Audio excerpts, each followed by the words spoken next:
Na sua avaliação, qual é o tamanho desse problema de notícias falsas e como o governo federal está lidando com isso, como o governo do Rio Grande do Sul também está tratando dessa questão na sua avaliação?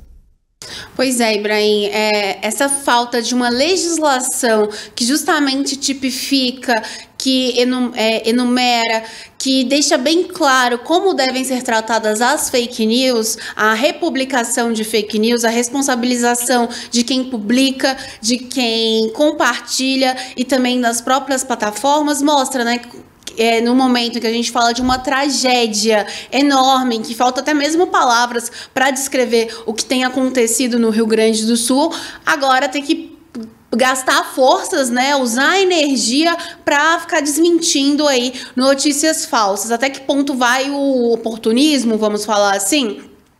Fato é que isso deixa muito claro o quanto que essa demora da Câmara dos Deputados especificamente em levar adiante o projeto que trata das fake news, né, de regulamentação ali, isso mostra realmente quanto que faz falta no país você ter sim leis relacionadas à internet. A internet não deve ser uma terra sem lei. Claro que o projeto que está na Câmara, ele pode melhorar, ele pode ter outros pontos, pode ser retirados outros, mas é necessário se ter pelo menos o básico para assim a gente evitar que fique da forma como que está hoje. Se antes a gente falava de fake news apenas relacionadas às eleições municipais, nacionais, por exemplo, principalmente a gente que cobre política diariamente, agora no Rio Grande do Sul a gente está vendo isso numa proporção enorme.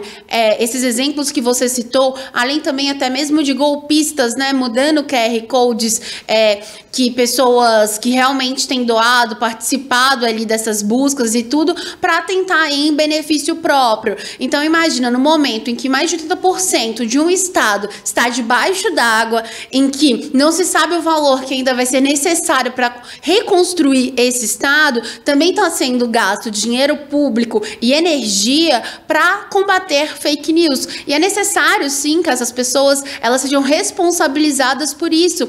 E tem coisa que não dá pra você ficar explicando. Mas aconteceu uma coisa, então quer dizer... Assim...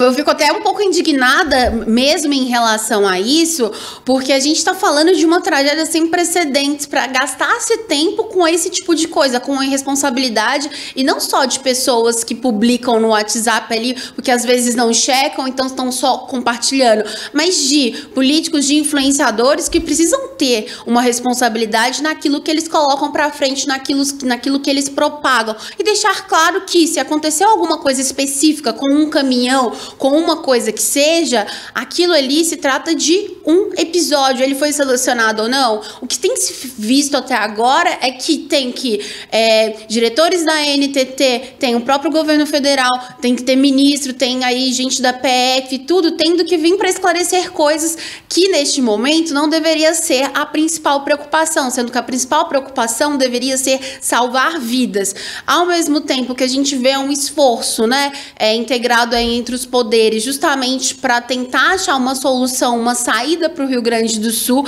Então, agora há pouco foi liberado um crédito de 51 bilhões de reais, que envolve aí desde o adiantamento de parcelas do Bolsa Família, restituição do IR, auxílio gás para esses moradores dessas regiões atingidas.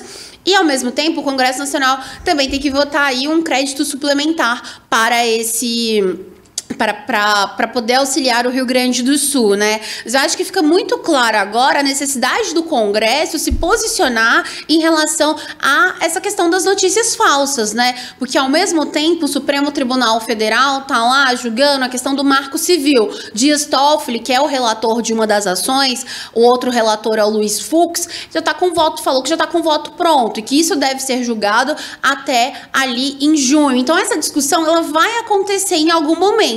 Agora, depois que o judiciário decidir, vai ser hora do legislativo falar que o judiciário está ultrapassando os limites e tudo, então é hora também do Congresso resolver essa questão e resolver de fato, colocar esse tema para jogo e andar com ele, né? Porque não dá também falar, vamos criar um grupo de trabalho, que foi o que foi dito, e até agora a gente está vendo que isso não está resultando em absolutamente nada. Então, nesse momento em que os gaúchos estão sofrendo com tudo que tem acontecido, também está sendo gastado gasta energia aí para ficar desmentindo, para ficar abrindo inquérito, para ficar pedindo denúncia contra gente que não tem um pingo de responsabilidade em relação a esse momento tão grave que vive o país, principalmente que vive o Rio Grande do Sul. E acho que no nosso caso, Fran e Letícia, como atuamos com comunicação e com a obrigação legal como jornalistas, de seguirmos o código de ética da profissão, de sempre buscarmos a melhoria nas práticas de apuração, de checagem do que é informação verídica ou do que não é, é claro que nos causa, e a mim causa também essa mesma indignação, e tenho certeza que com a Letícia da mesma maneira, nos causa mesmo essa indignação de ver que informações são apresentadas por pessoas que não se dignam a colocar sequer um link, por exemplo, dizer, olha só, isso aqui aconteceu. Vejamos esse caso específico que foi mencionado pela Fran, vinculado aí ao influenciador, coach Pablo Marçal.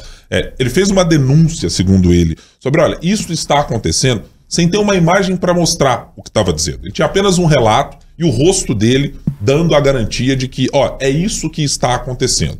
No dia seguinte, depois de um senador da República mineiro apresentar a mesma questão, é que uma reportagem é colocada para mostrar às pessoas que aquilo supostamente era a verdade que estava sendo dito. Quer dizer, primeiro você lança, né, aos leões a informação e depois você vai procurar uma maneira de sair justificando e de dizer se ela é verdadeira ou não. Neste caso específico, a ANTT já reconheceu que sim, aconteceram inspeções que foram feitas em caminhões que estavam com doações.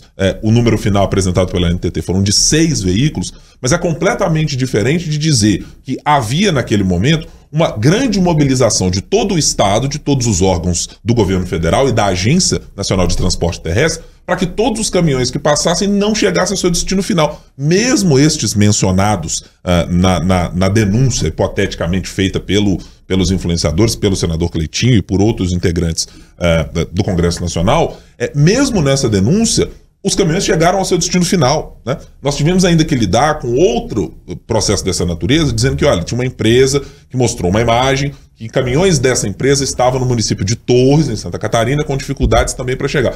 A empresa declarou numa nota oficial que tudo o que aconteceu fez, no final das contas, com que os veículos fossem parar naquela localidade. Então, criar um alarmismo que é absolutamente desnecessário para um momento como esse, parece ser a pedra de toque.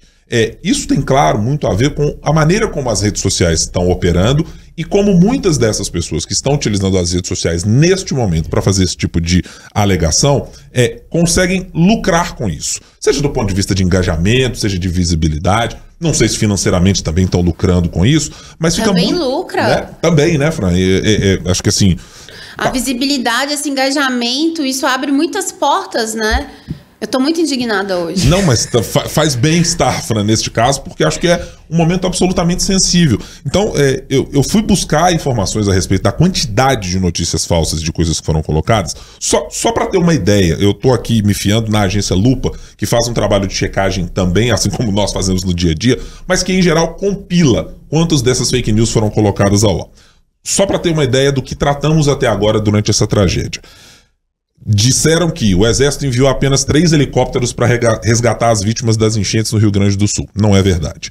Que um caminhão com doações do Rio Grande do Sul foi barrado em Torres por excesso de peso e que outros também estavam na mesma condição. Não é verdadeiro. Que o governo Lula patrocinou um show da Madonna e deixou de enviar recursos para a tragédia no Rio Grande do Sul. Também não é verdadeiro. Que o governo gaúcho, o governo de Eduardo Leite, do PSDB, estava fiscalizando a documentação de jet skis e barcos que atuavam em resgates e, portanto, impedindo que as pessoas da iniciativa privada fizessem ajuda. Também não é verdadeiro. É falso também que a empresa de Elon Musk, a Starlink, era a única rede de internet disponível para ajudar as pessoas no Rio Grande do Sul. Não. Um anúncio foi feito hoje por Elon Musk, nesta quinta-feira, quando gravamos, de que enviará para o estado do Rio Grande do Sul uma ajuda para que seja minimamente restabelecido a comunicação, utilizando o sistema da empresa. Enquanto isso, as outras operadoras do país, TIM, Claro, Oi, Vivo, todas elas também já apresentaram planos de não cobrar as pessoas que estão naquele momento, de abrir as suas redes de internet para tentar ajudar. Ou seja, é um alarmismo criado em torno de fatos que me parece ter um evidente objetivo de fazer uma necrose da política brasileira. É dizer, nenhum órgão público funciona para nada. Ninguém presta nenhum serviço bom.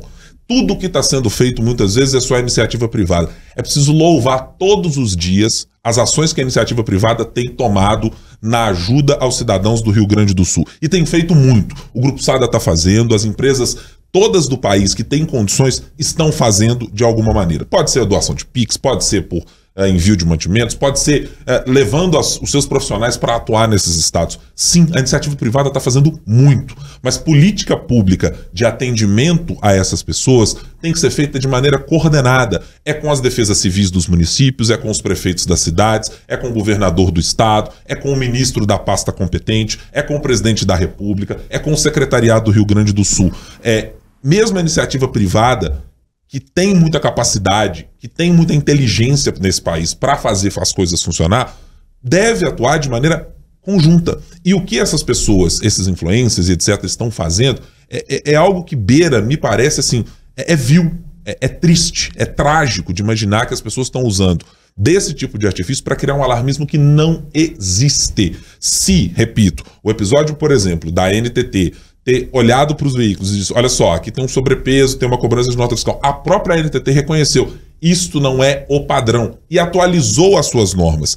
E acho que mais do que isso, o momento de crise não serve exatamente para a gente dizer que as regras vão ser todas completamente usurpadas e que agora não tem regra para nada. Não, gente, olha só, trafegar caminhões, por exemplo, com sobrepeso, acarretam no potencial risco para as rodovias, para pessoas que podem estar saindo dos estados. Então também não dá para achar que virou terra de ninguém. Então não dá para levar medicamentos para todo e qualquer lugar imaginando que está tudo bem. Não, gente, as regras continuam vigentes. Você as flexibiliza, você tenta torná-las mais ágeis, você tem decretos tanto do Congresso, do governo federal, de todo mundo, para agilizar as coisas. Não é simplesmente para colocar o Estado democrático de direito, as regras dos estados, o regramento jurídico que prevê que se sigam normas simplesmente por espaço. Não, a gente precisa ainda ter algum nível de organização para as coisas fluírem e para minimamente algo que possa ser eventualmente danoso às pessoas, tem que ter alguém fiscalizando,